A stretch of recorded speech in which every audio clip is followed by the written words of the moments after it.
अध्यात्म भाव से देखो तो अपना मालिक गोवर्धन।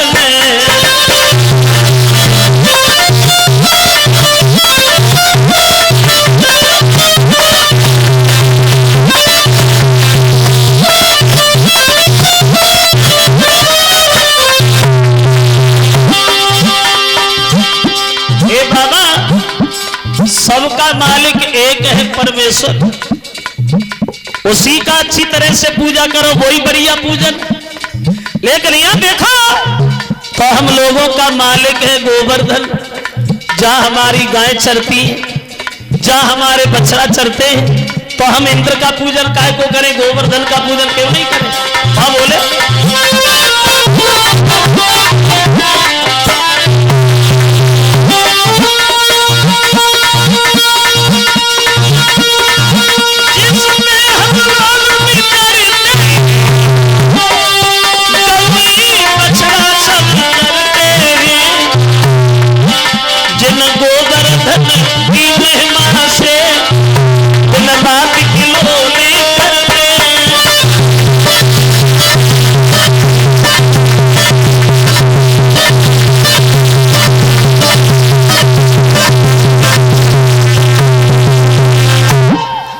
करो तो गिरिराज महाराज, वो इंद्र हमें क्या सहारा देगा बाबा? जो दूसरे के सहारों पे जिंदा है वो कभी किसी दूसरे को सहारा नहीं दे सकता। तो पूजा गोवर्धन की करो, जहां हमें आराम है, जिससे हमें लाभ है, तो पूजा तो उसी की होनी चाहिए जिससे हमें फायदा हो। तो हम इंद्र का पूजन क्यों करें, गोवर्धन का पूजन करो। तो नंद बाबा कहने लगे कन्हैया पागल हो, क्या कह रहे हो? अगर ये बात कहीं धोखा से इंद्र को पता चली तो तुम्हें पता है वो क्या करेगा? कन्हैया बोले क्या करेगा?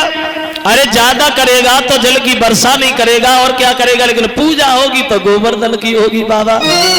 बोले कि हाथ पकड़ी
कन्हैया को समझाने लगे, श्याम मेरी बात मानो और जिद न ठानो।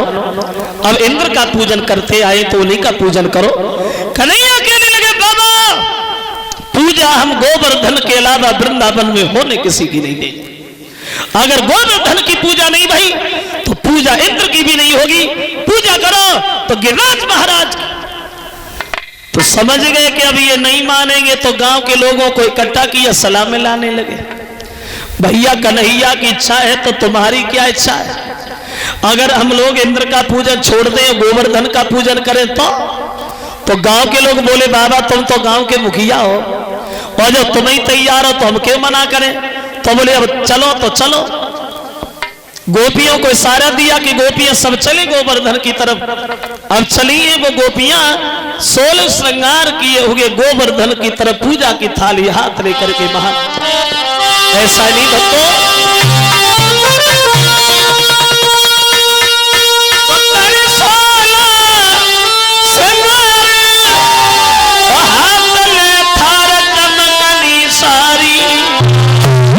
और सबने मिलके गोवर्धन की करी बात।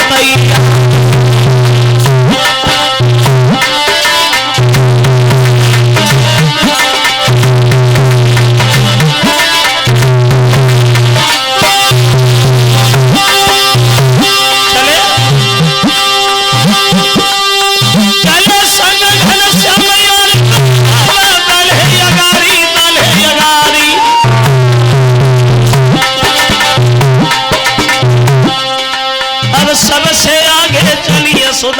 महातार, अब सबसे आगे चलिए सुधा महातार।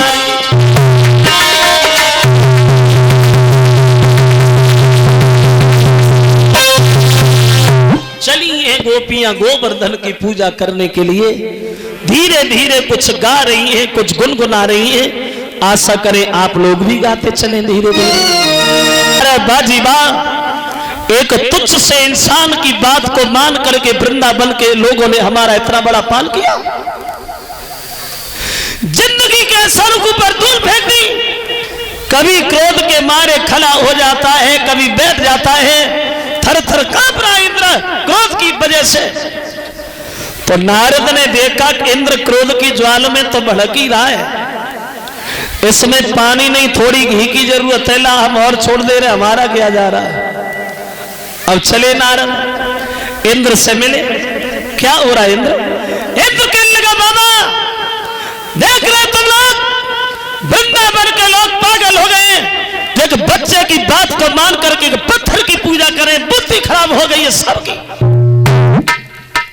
तो नारद जी बोले इंद्र देव तुम क्या करोगे? बोले हम तो वो करेंगे जो आज तक कभी किसी ने किया ही ना हो। तो नारद बोले इंद्र महाराज अब तुम कुछ नहीं कर पाओगे, जमाना बदल गया है। दुनिया ने करवट बदल लई, उल्टा हो गया जमाना है। कंकड़ पत्थर सब देव बने, तो देवन को नहीं ठिकाना है। नारद जी बोले इंद्रदेव अब जब कंकड़ और पत्थरों की पूजा होने लगी तब ये देवता कौन से महल में जाए? जो इंद्र ने देखा तो इंद्र और ज्यादा क्रोधित हो गया। नारद जले हुए पे नमक छिड़कने की कोशिश मत करो, हम तो पहले ही परेशान है, तुम आ गए। अब देखो हम क्या कर रहे हैं, मेघों के राजा से सारा दिया खड़े खड़े मेरी मुंह की तरफ देख रहे हो, जाओ वर्षा करो, इतनी तेज वर्षा करो कुछ लोग घरों में दब के मर जाए, कुछ लोग पानी में बहते हुए चले जाएं, कन्हैया बलराम अगर मिल जाए दोनों के ऊपर बिजली पटक देना, मत देना दोनों को।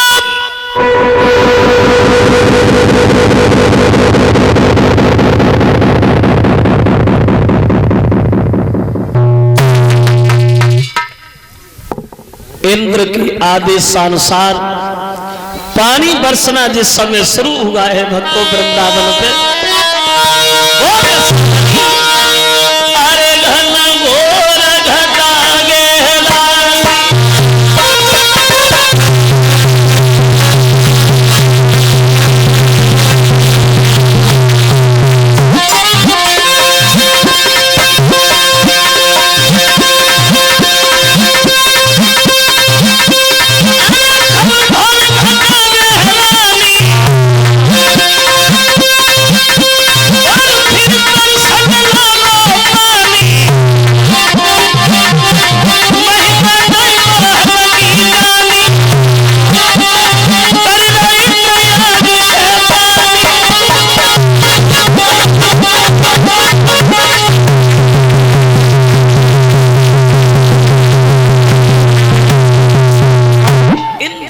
आदेशानुसार पानी बरसना शुरू हो गया।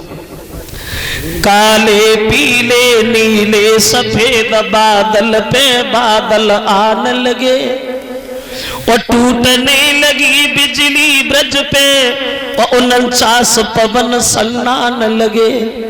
वो दिन हुआ अमावस भादों की, हाथों को हाथ का ज्ञान न था, वो सुदिन ही थी भीतर बाहर की, वो सूरज का नाम निशान न था। पानी बरसना जिस समय शुरू हुआ ठीक दोपहर में भादो जैसी रात महसूस होने लगी। श्रोताओं वो दशा है वृंदावन के ऊपर, अरे धड़ धड़ धड़ धड़ बादल गरजी बिजली चमकी चमकी रही जा,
राजधानी यह है वृंदावन की।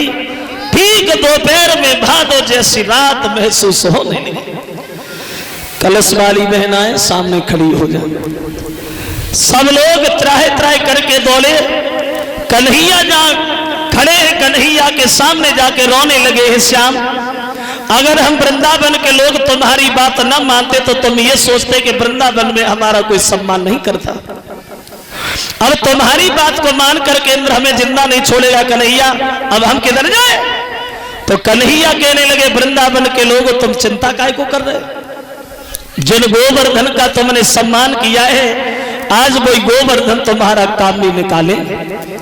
भाग्य श्याम गोवर्धन को उठाया और अपने सीधे हाथ की सबसे छोटी वाली उंगली पे धारण किया और आवाज लगा, आ जाइए वृंदावन के लोगों, जिन गोवर्धन का तुमने सम्मान किया है आज वो गिरिराज महाराज तुम्हारा काम निकालने को तैयार है। सब लोग गोवर्धन पहाड़ के नीचे आ जाओ। भाग भाग करके सब पहुंच गए गोवर्धन के नीचे। पानी बरस रहा है लेकिन एक करामात उस गोवर्धन में अलग से महसूस हुई। श्रोता, वो गोवर्धन पहाड़ इतना गर्म हुआ, जो भी जल उसमें पड़ता है वो जल जल जाता है और फिर भाप बन के आकाश में उड़ जाता है। 3 दिन हो गए लगातार पानी बरसते बरसते वृंदावन। तो यशोदा ने ग्वालों से कहा, बड़े पत्थर दिल के हो तुम सब लोग। जिस समय से गोवर्धन को कन्हैया ने सादा तने का आराम नहीं मिला, अरे थोड़ा थोड़ा सहारा लगा जो कन्हैया को आराम मिल जाए। और कोई नहीं बोला। वो मनसुखा ने लाठी उठाई और गोवर्धन पहाड़ से लगाई और ताकत दिखाई के आवाज लगाई, हट जा, अरे हट जा, हम तो से किस बात में कम है? जिस घर में तूने माखन खाया उसी में हमने भी खाया, हट जा लग, अब हम साथे रहे। जब ये कहा कि साथे रहेंगे तब तक राधा जो थी वो कन्हैया की तरफ देख करके हंसने लगी और जो राधा सी तो भगवान भी हंसे गए और जब भगवान हंसे बात बिगड़ी गई। अब हुआ ये कि बहसी से हिली गई माई और गोवर्धन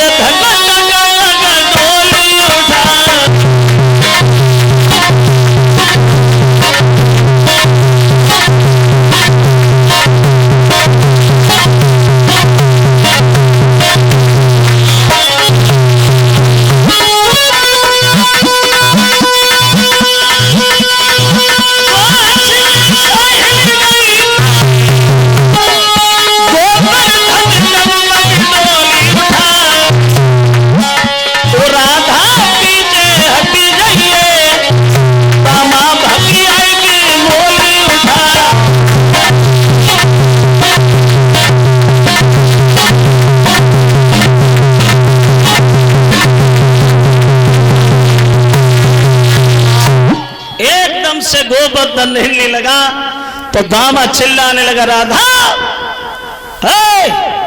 यह हंसने का वक्त नहीं है, अगर गोवर्धन ऊपर से नीचे गिर गया तो क्या होगा? कन्हैया बोले कुछ नहीं होगा, दामा भैया खड़ी रहो। 7 दिन लगातार बारिश वही है श्रोता बंधु वृंदावन के ऊपर, लेकिन एक बूंद नहीं डाल पाया वो मेघों का राजा और हार करके इंद्र से जाके मिला। इंद्र ने देखा आ गए, विनाश हो गया वृंदावन का, कोई जिंदा तो नहीं बचा? बोले महाराज कोई भी नहीं मरा। हाँ मैंने एड़ी से चोटी तक की ताकत लगाई प्रभु, लेकिन अफसोस की बात तो ये है एक बूंद हम वृंदावन के ऊपर नहीं डाल पाए। अब वो मेघों का राजा इंद्र से कहता है,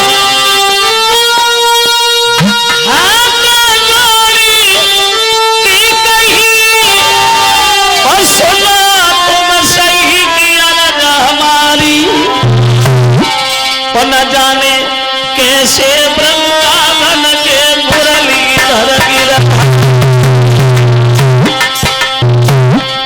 हे महाराज मोई बीत गए दिन सात खूब सात करी अति भारी,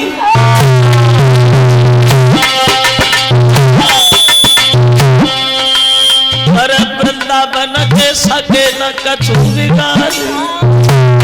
ए महाराज श्री महाराज लाचारी है, प्रेमों का दीवाना निकल गया, आ गया उबाल समुद्र में, पृथ्वी का दीवाना निकल गया। इन 7 दिनन में क्षण भर भी रुक सकी नीर की जड़ी नहीं, पर इतने पैदज मंडल पे ना सकूनत की परी नहीं।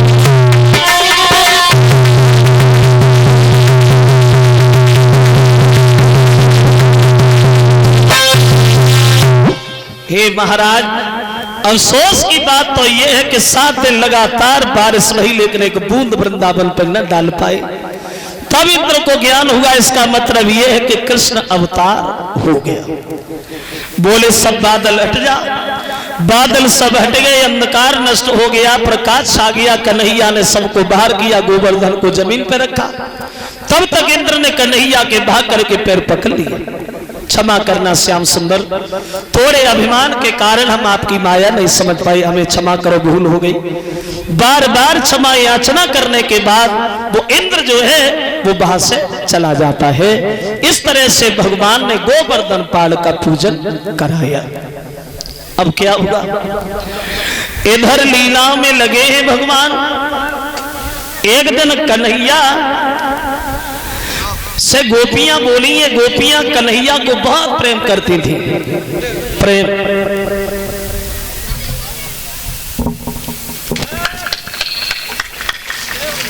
प्रेम ये 2.5 अक्षर प्रेम के प्रेमी से न छूटे। प्रेम तो एक दिन लड़कियां कहने लगी, श्याम तुमने हमारी सारी इच्छाएं पूरी की, अब हमारी एक इच्छा और है, क्या वो भी पूरी करो। बोले क्या इच्छा है। कहने लगी है कन्हैया, अगर हो सके तो किसी दिन तुम हमारे साथ महाराज। कब ध्यान आया, कुआर के महीना की शुक्ल पक्ष की पूर्णमासी की शाम को ध्यान आओ। योग माया को बुलाए कि समझाओ कि यमुना के किनारे वृंदावन में इतनी सुंदर रमणीक जगह बना के तैयार करो जहां हम गोपियों के साथ महाराज कर सके। अब योग माया दौड़ी, जगह बनाई। कैसी जगह बनाई, वो जगह ऐसी बनाई, वो जगह कैसी बनाई, वो जगह ऐसी बनाई, वो जगह कैसी बनाई, वो जगह, अरे वो जगह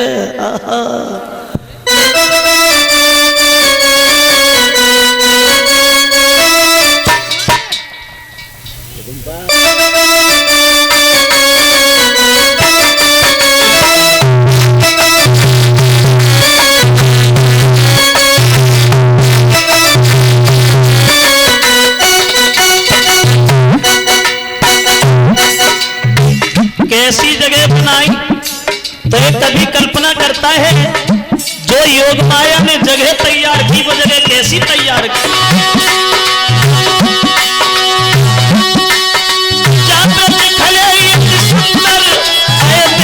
फूल के अंदर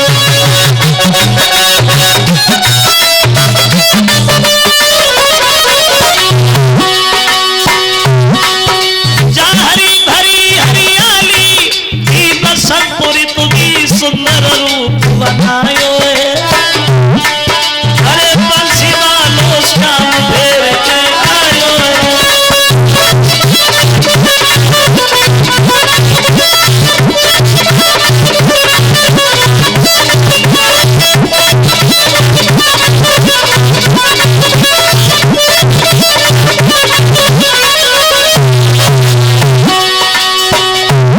गए भगवान, जो सुंदर रमणी की जगह कन्हैया ने देखी, रुका नहीं गया, बंसी उठाई और बजाने लगे। मुरली मुरली हाथन में और पीली श्याम बजाए।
गए भगवान। जो सुंदर रमणीक जगह कन्हैया ने देखी तो उनसे रुका नहीं गया, बंसी उठा के बजाने में लग गए श्याम। और जब कन्हैया ने बंसी बजाई तो बंसी कैसी बजाई, वो बंसी ऐसी बजाई, ऐसी बजाई, कैसी बजाई। वो कन्हैया ने बंसी ऐसी बजाई, जो गोपी जैसी बैठी थी वैसी भागी रात में। कोई गोपी अगर रोटी बनाए रही है, बंसी की धुन कान में पड़ी तो हाथ में रोटी है तो रोटी लेके बज गई। कोई गोपी अगर श्रृंगार कर रही है, बंसी की धुन सुनी तो एक आंख में काजल लगा लो, दूसरी को ध्यान ही ना रहो। कैसी बंसी बजाई भगवान ने वहां, बोले ऐसी बजाई दई, अरे बसुरिया रे श्याम ऐसी बजाई दई, ऐसी बजाई दई।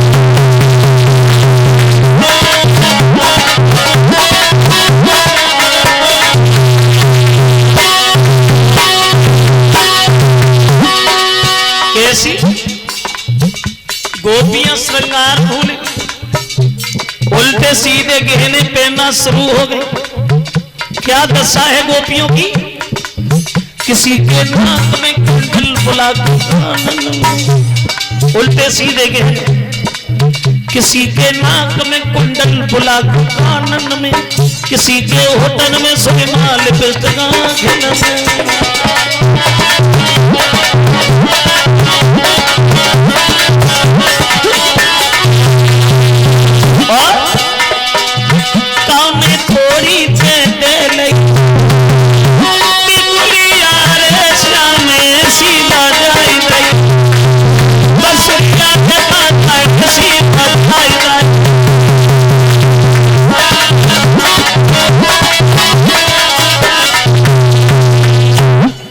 सीधे गहने पहनी भागी रात।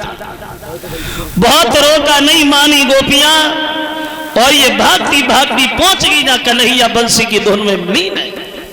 चारों तरफ से कन्हैया को घेर लिया तो कन्हैया कहने लगे क्यों इतनी रात को कहां भागी जा रही हो। गोपियां कहने लगी श्याम तुम हमारे साथ महाराज करो, महाराज करो। ये कौन सा वक्त है महाराज करने का, अभी रात है, अभी नहीं करेंगे, अभी चली जाओ, फिर किसी दिन देखेंगे। गोपियां जिद ठाने की मोहन मैं नहीं जाऊंगी, क्या बिल्कुल नहीं जाऊंगी। अब बोली चल भी नहीं आऊंगी, तेरी बंसी की धुन में लीला रचाऊंगी, और करना है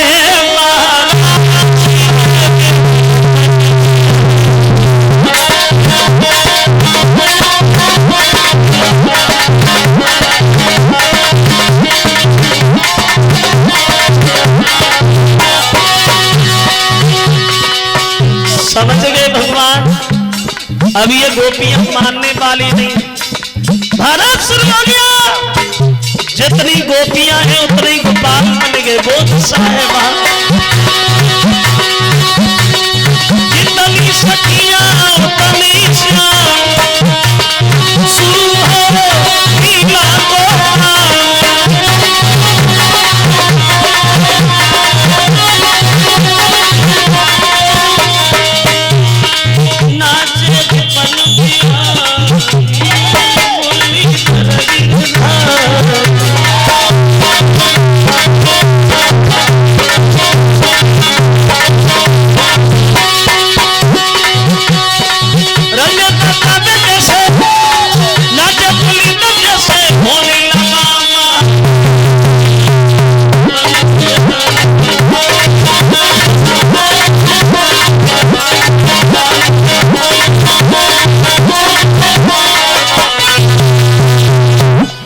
गोपियां हैं उतने गोपाल बन गए।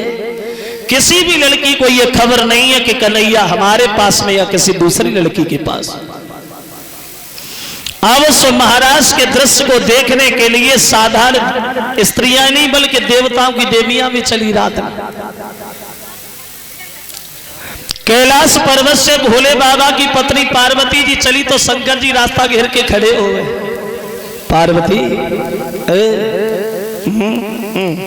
कहां जा रही है भैया रात में, कहने लगी महाराज वृंदावन जा रही हूँ कि वो कृष्ण की लीला हो रही है ना, मैं महाराज देखने जा रही हूँ।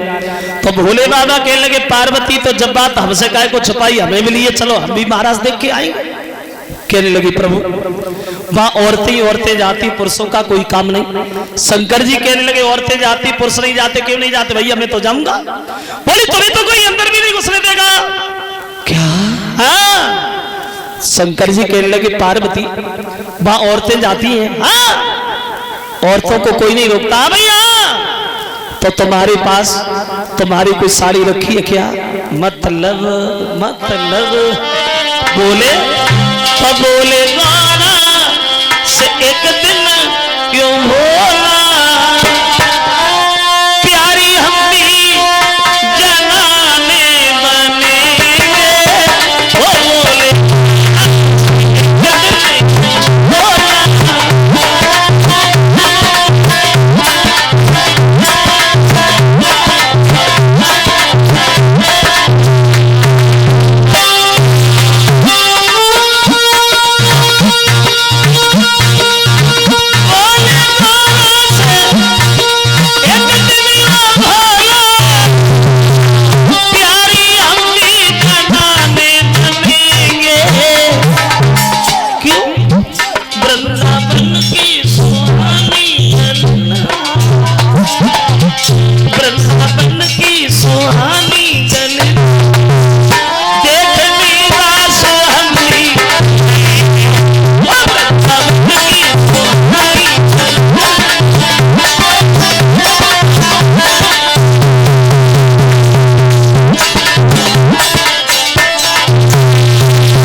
जनाने बनोगे, साड़ी पहनोगे तो तुम छुपोगे कैसे?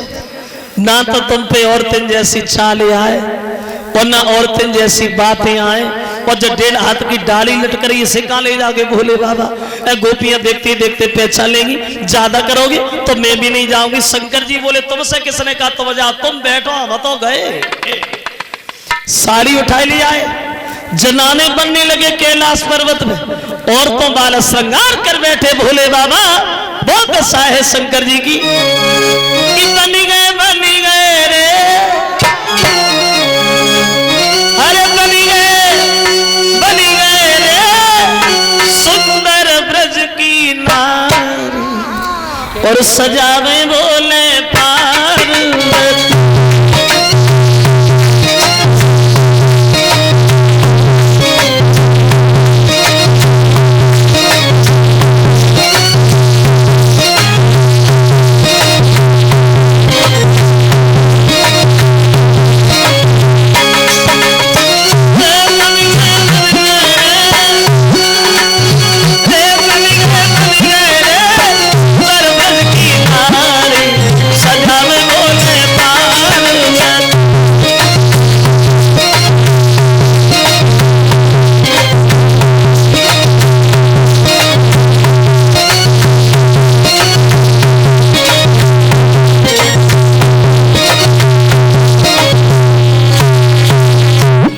सो घूंघट मारो खड़े हो गए।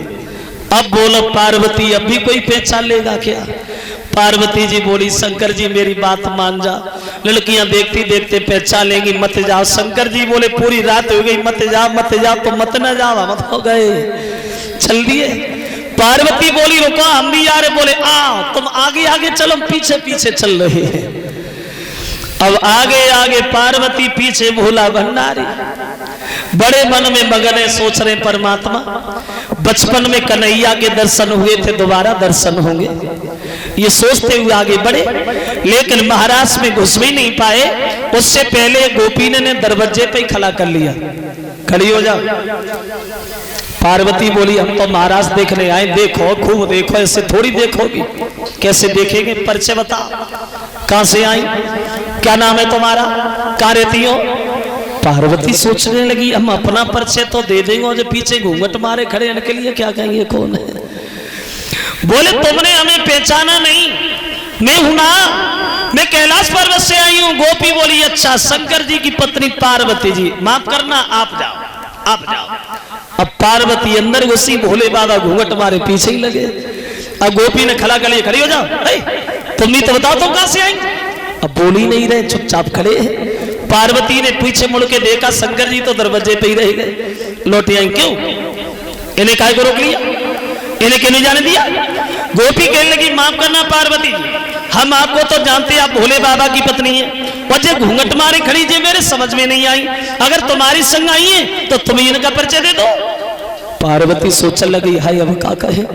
एकदम से भोले बाबा का हाथ पकड़ा, धीरे से झटका दिया, कितनी बार तुमसे कहा घर पे बैठो, एक नहीं माने, अब ये बता मैं से क्या कहे कि तुम हो कौन? शंकर जी ने भी इशारा कर दिया, मन में ऐसो कह देना भीतर लो पहुंचने फिर कहा है तो सब देख ही जाइए। अब पार्वती बात बदल गई, आपने ने पहचाना नहीं, और पहचाना इसलिए नहीं कभी देखा नहीं, ये है ना कोई गैर थोड़ी। बोले कौन है? बोले सुनो ना कौन है। बोली कि जय ही गणपति की। बोले किन की? जवाब दिया, जो मेरे पुत्र गणेश जी है ना, कि मेरे लौआ की बहुरिया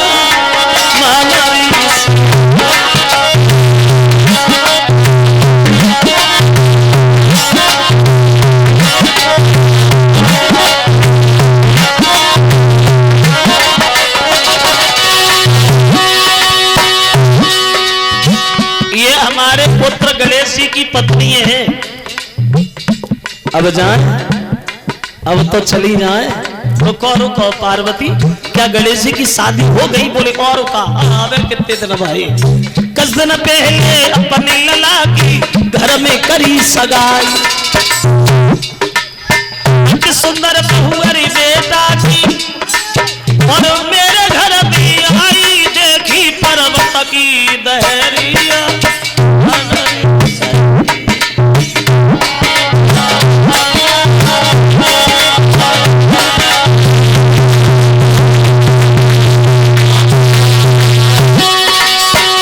अब तो चली जाए, गणेश जी की पत्नी है, अब जाए। रुको रुको पार्वती, लगता है शादी खूब दे के बाहर करी है।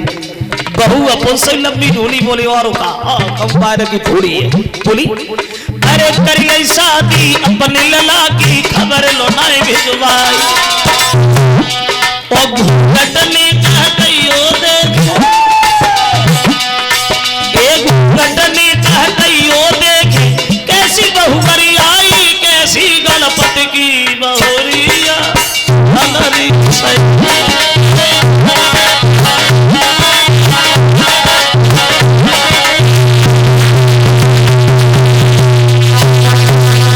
गोपी बोली, पार्वती चलो बहाने बुलाया, शादी में कोई बात नहीं। अब यहाँ आई गई, उन्हें घूंघट ऊपर कुछ कहा, हम भी देखे कैसी गणेश जी की पत्नी। पार्वती सोचने लगी, हाय अब क्या कहे। फिर बात बदल गई, हाँ घर पे आ गई, यहाँ देखने दूं या नहीं देखने दूंगी, वही आना। और शंकर जी का हाथ पकड़ा, जल्दी जल्दी अंदर घुस गई।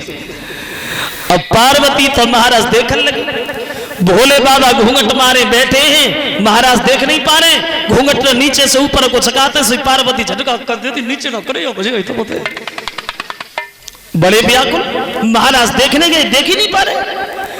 एक नजर भोले बाबा की पड़ गई कन्हैया के ऊपर, जो गोपियों के साथ नाच रहे थे, और जो कन्हैया को नाचत वो देखो। शंकर जी ने घूंघट मारो बैठ गए, सोचने लगे बारे करिया, ओरे तो में बड़ा गुण भरे है, कैसे नाच रहे हो, ऐसा लगता है गोपियां पागल कर ली इसने। अब बैठे बैठे सोच भोले बाबा के जे करिया करिया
श्याम के संग नाची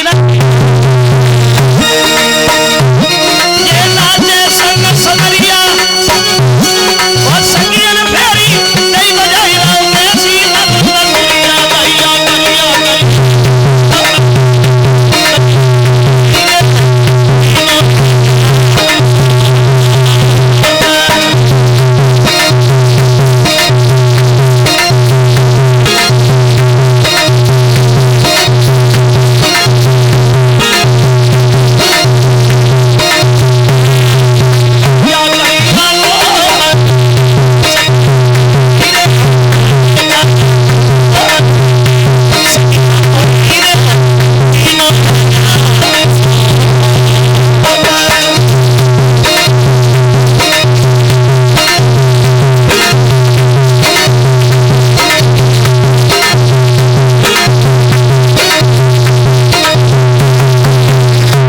तो चैन न आयो नाथ को अब सुंदर छटा निहारी सोई डमरूली नो हाथ में बसारी धरी उतारे और कूद पड़े महाराज में दिल पार्वती हैरान और नाचे गोपिन संग में बेगोपेश्वर भगवान। तसल्ली नहीं आई भोले बाबा, साड़ी उतारी दूर फेंक दी और डमरू हाथ में लिया, औरतों के बीच में कूद पड़े और नाचना शुरू हो गए। तब इनकी पहचान हुई कि शंकर जी आए तो, लेकिन जनाने बन के आए, तब इनका नाम पड़ा है गोपेश्वर।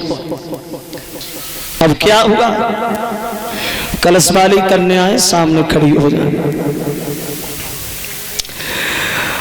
अब इधर महाराज हो रहा है, लेकिन गोपियों को अपने ऊपर एक घमंड हो गया। गोपियां मन में सोचने लगी अब तो कन्हैया हमारे बंधन में।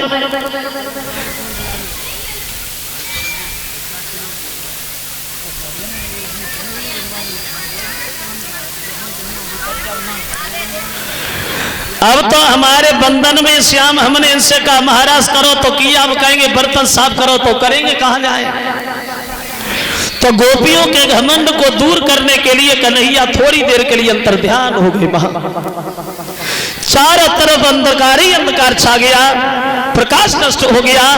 तो गोपियां कन्हैया से क्षमा मांगने लगी, भूल हो गई प्रभु, अब ये घमंड दोबारा जीवन में कभी नहीं करे। फिर सबके बीच आते भगवान और महाराज का काम बड़ा हंसी खुशी के साथ संपन्न कराते हैं। और कन्हैया वहां से वृंदावन के लिए चले आए, भोले बाबा कैलाश पर्वत के लिए निकल जाते हैं।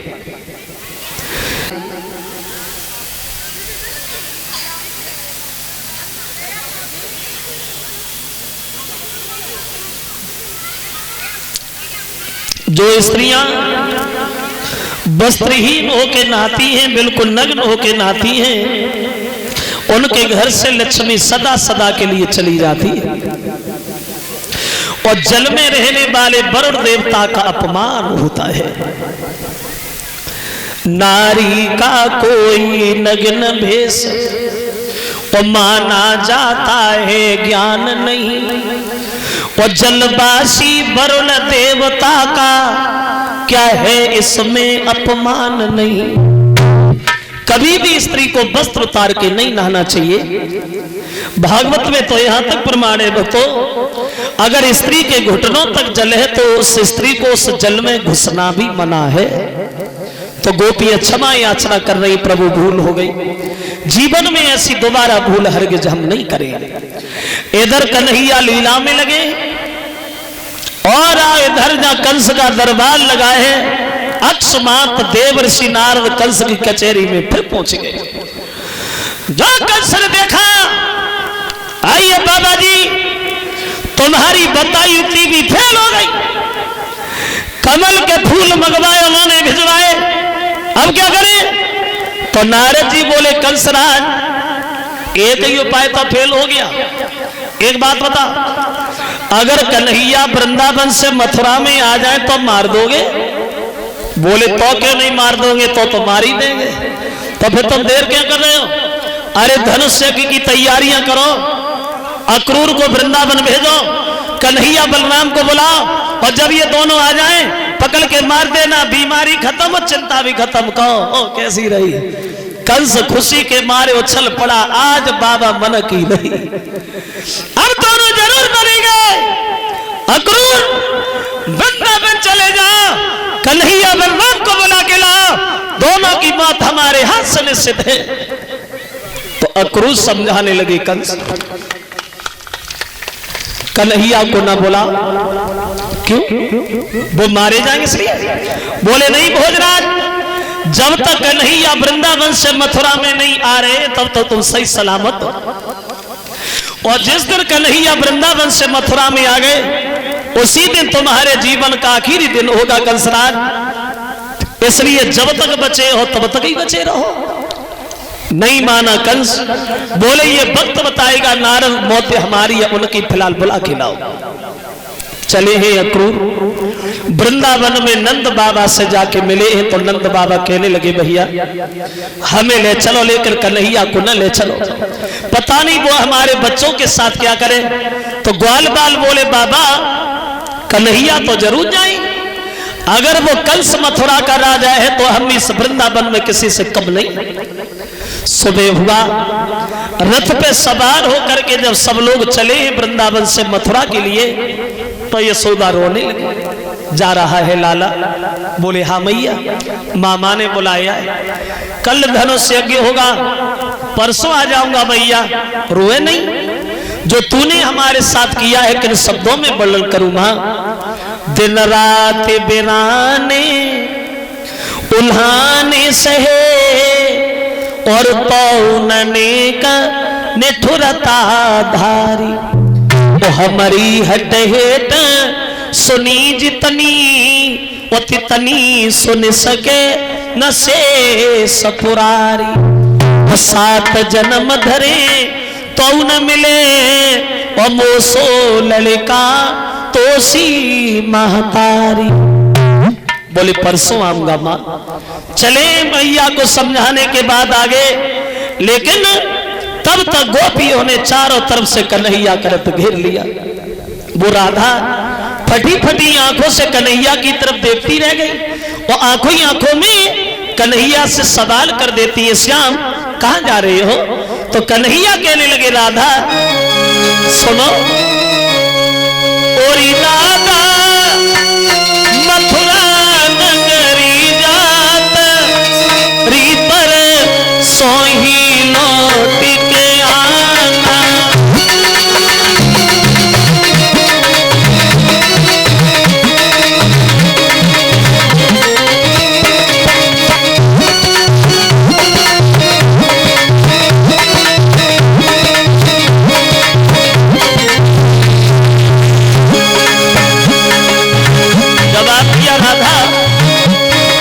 साची मानो राधा एक निश्चित मेरा फायदा।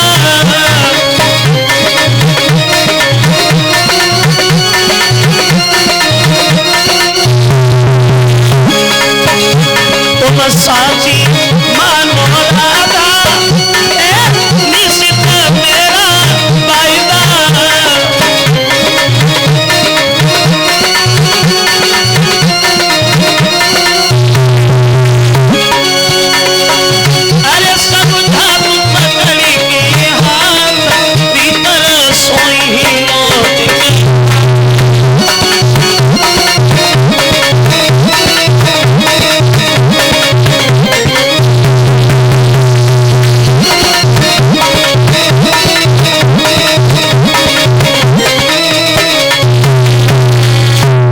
दिया राधा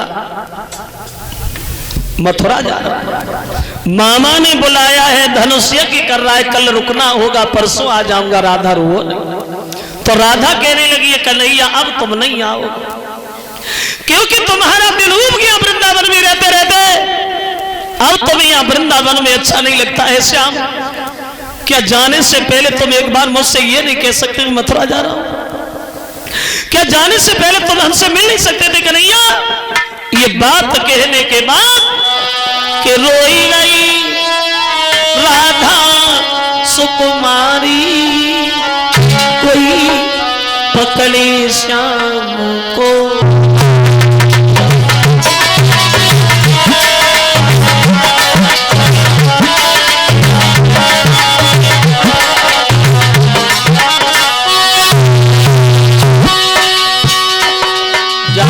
श्याम चले जाओ, लेकिन जाते जाते हमें एक सवाल का उत्तर देते जाइए कन्हैया। क्या?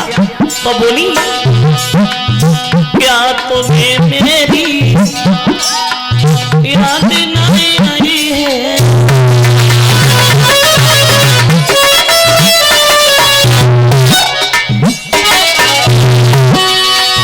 तुम मेरा नहीं जी पाई है।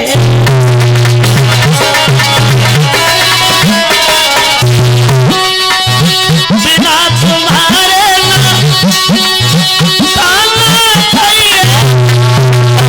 बोलो मनवारी कोई पकड़े शान को।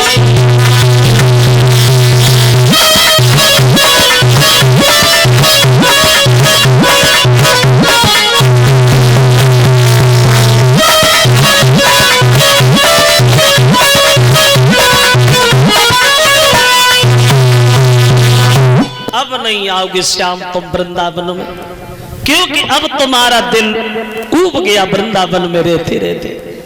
वहां ज्ञान ध्यान धारी पंडित अनेक रहे, और यहाँ ग्वाल बाल और गोपियां गमार ने। जहां साग बथुआ को सो फूवरियन के हाथ को, और वहां सुंदर भोजन बनाती सुंदर नारी है। जहां घास फूस की झोपड़ियन में रहनो पड़े, और वहां उन अमीरन के अटा और अटारी है। लेकिन रहियो बिहारी जहां रहबे की इच्छा तुम्हारी, और मोई भूली मती जइयो मैं तो प्रेम की पुजारने। बोले परसों आऊंगा, झूठ बोल दिए भगवान, परसों का वादा दे करके चले हैं भक्तों। क्या गुजरती है जब एक प्रेमी प्रेमी से जुदा होता है। ये तभी कहता है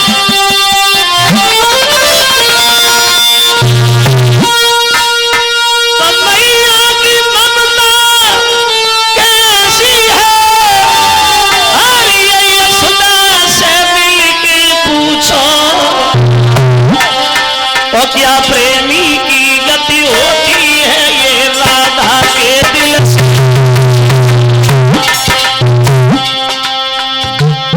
क्या गुजरती है जब एक प्रेमी प्रेमी से जुदा होता है।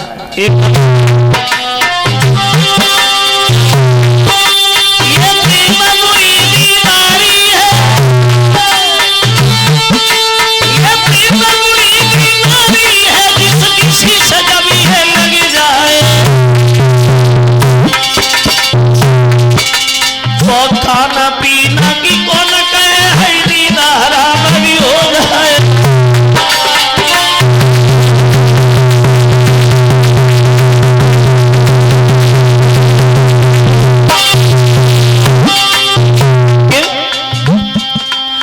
प्रेम मुरी जंजीर वीरत झूठी मानो, जब नाई जाति छुपे सबुरी बीमारी जाए जानो रे हमें दिल धड़के, और बुद्धि करे न काम कले जो बिन प्रेमी तल फेरे हरा पीना होवे। हमें पड़े न छे न रात को नींद न। राधा रथ देखती नहीं, रथ नजर नहीं आया तो उड़ती हुई धूल देखती रही, और जब धूल दिखाई नहीं पड़ी तो राधा बोली, अब रथ करिया कन्हैया को दूर, अब रथ करिया कन्हैया को दूर।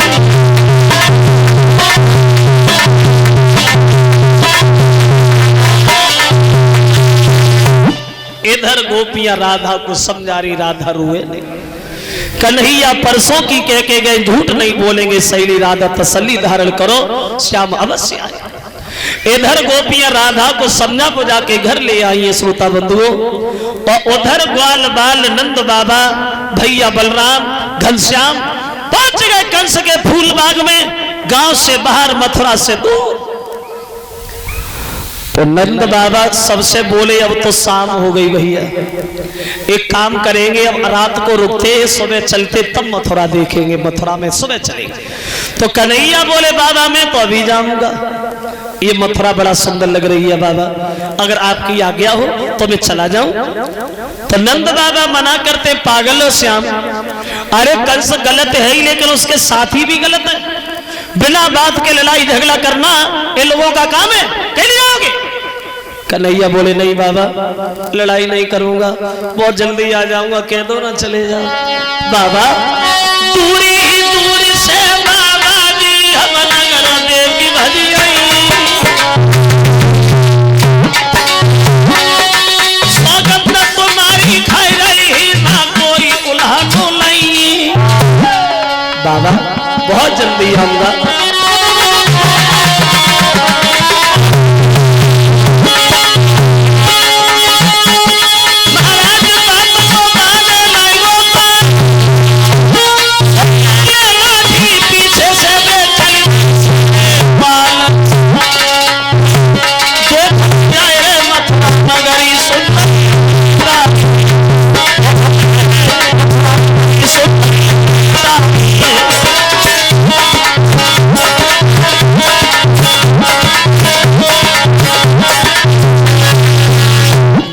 बाबा से अनुमति लेकर के चले कन्हैया मथुरा देख।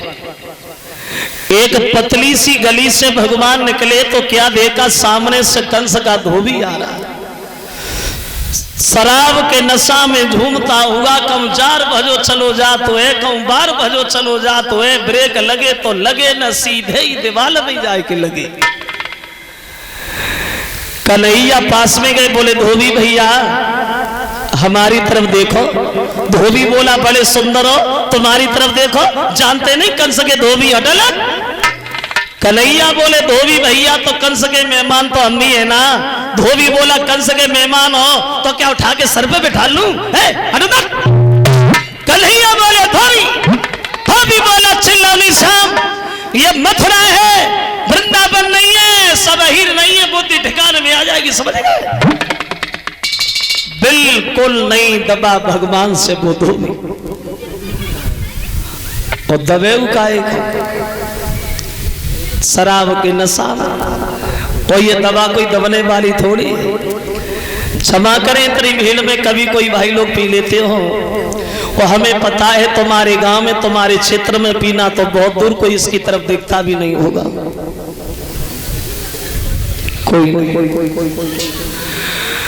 अगर काउ से बैठे के उठो ना जा तो तुम भाई शराब पिला दो, 10 मिनट बाद छत पे तो कूद पड़े, कोई चिंता ना है। हिम्मत की बहुत धनवान है, हिम्मत की धनवान, पी के डर नहीं लगता, और बुज़दिल भी वो इंसान पी डीएम से लड़ता। इसको पीने से ही चेहरे पे रोहानी आए, इसे बुला पिए तो जाने शराब। वैसे भाई पीने वालों का आलम निराला होता है। वैसे तो विद्वान लोग इस शराब को एक रत्न बताते हैं, रत्न। जो समुद्र का मंथन हुआ था उसमें 14 रत्न निकले थे, उसमें ये शराब भी निकली थी। लेकिन ऐसा ही ये रत्न जो हर आदमी को पतन की तरफ धकेले लिए जा रहा है। वैसे शराब पीने से नुकसान कम है, फायदा ज्यादा है। नुकसान नहीं बताऊंगा, नुकसान बताता हूं तो लोग थोड़े नाराज से हो जाते हैं, तो हम भैया नाराज काहे को करें, काहे को। फायदा सुनो, कौन कौन से फायदा। सबसे पहला सबसे बड़ा फायदा शराब पीने से है शरीर के लिए। ज्यादा शराब पीने वाले आदमी के ऊपर कभी बुढ़ापा नहीं आता, बुढ़ापे का कष्ट महसूस नहीं होता, जवानी नहीं चला जाता है, चलो काय को घेरा लगाए मेरा मतलब नहीं। दूसरा फायदा, ज्यादा शराब पीने वाले आदमी के घर में कभी डकैती नहीं पड़ती, बदमाश नहीं आते। क्यों? वे पी के घर में क्या छोड़ता ही ना है, बदमाश खाली बोतलें बटोरना है, क्या करना है। तीसरा फायदा, ज्यादा शराब पीने वाले आदमी को कभी कुत्ते नहीं काटते, कुत्ते काटते नहीं है। कहीं रास्ता में पड़े मिल जाए तो बड़े सम्मान से चाटते काटते नहीं हो, मौका लग जाए तो पानी भी पिला देते। बहुत फायदा है शराब पीने से, लेकिन सुबह से लेके शाम तक दिन भर जो पीते हैं उन्हें कोई नहीं है गम, बड़ी मौजों से जीते हैं। इस शराब ने कितने माताओं की गोदी सोनी कर दी, इस शराब ने कितनी औरतों के श्रृंगार उजाड़ दिए, इस शराब ने कितने घर बेघर कर दिए, लेकिन इस शराब को पीने वाले लोग शराब को छोड़ना चाहते ही नहीं है। उन लोगों के घरों में देखो, जो लोगों को घरों में शराब पी जाती है, जो लोग ज्यादा शराब पीते हैं, उन लोगों के घरों में देखो बच्चे भूखे घूम रहे हैं, लेकिन उन्हें कोई मतलब नहीं, खुद से मतलब है, मरो समझ जा, हमें तो पहुआ जरूरी है। लेकिन भक्तों, एक दिन हमारी बुद्धि में आया, एक गीत हमने गाया, जो लोग ये शराब पीते हैं उन लोगों के लिए एक दिन मैंने खुद सोचा